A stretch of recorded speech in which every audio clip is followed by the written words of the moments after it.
and it comes down to agriculture and water. And speaking of the president, I'm going to take advantage of the fact that you're both here to ask you, what's the latest? What's your take? How bad did it get on Friday? How close were we to a federal government shutdown? What's next?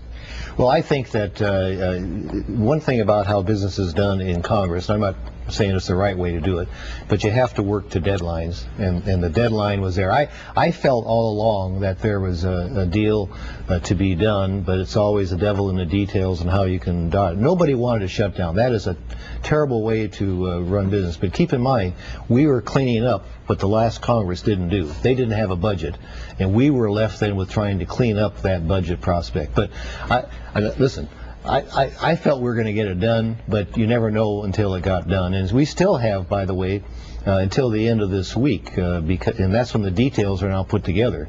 So hopefully everybody will live up to their agreements, and we should be okay. And while some say that it was ugly enough with that, we still got the debt ceiling to worry about next. How worse is it going to get?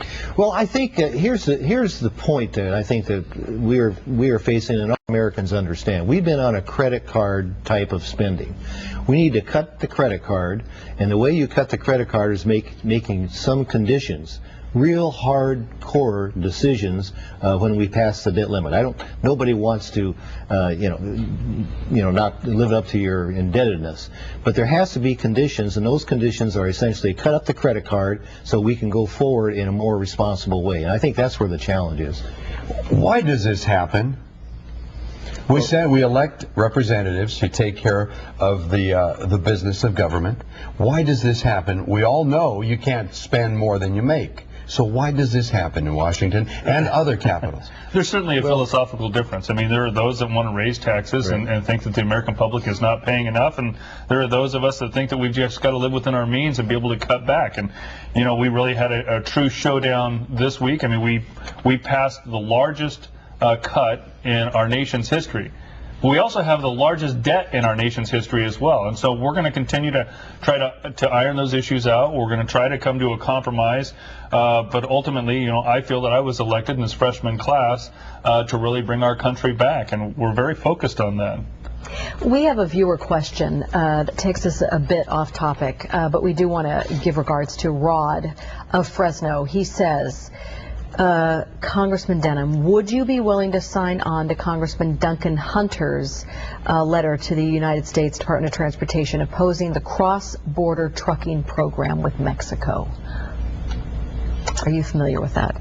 I'm not familiar with Duncan's letter, but he and I work very, very closely together. So, we do need to have stronger controls over our border, and we certainly, from serving in the state Senate, we've seen a number of laws that penalize California trucking companies and our goods movement, ultimately affecting our agriculture industry, and yet we see trucks coming across the border that are older, dirtier. In fact, a lot of our trucks get sold to Mexico and then still come back across again. So something has to be done. And while we're on the word of trucks, let's talk about high-speed rail once again, and your belief on 99, money going to 99 versus high-speed rail.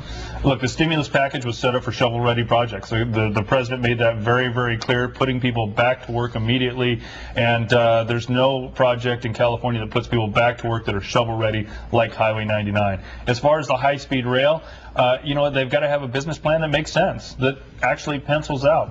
And when it came before the legislature, it was a $33 billion project with a private investor that was on the hook for that long-term ridership. We cannot afford another Amtrak. We can't afford $1 billion subsidy every single year. And, we need to make sure that before any more money gets sunk into this, that we have to have a business plan that actually pencils out, that the entire public is on the hook for. We passed a bond, and before we start selling that bond off, we need to make sure that we can afford it and have a train that actually works, that doesn't stop halfway through.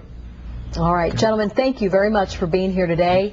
The water meeting starts at 10 o'clock this morning in downtown Fresno, and you said hopefully it'll last until 1 o'clock. So if any of our viewers had not planned on going, but now you are interested, it's at Fresno City Council Chambers, and it starts in about 45 minutes.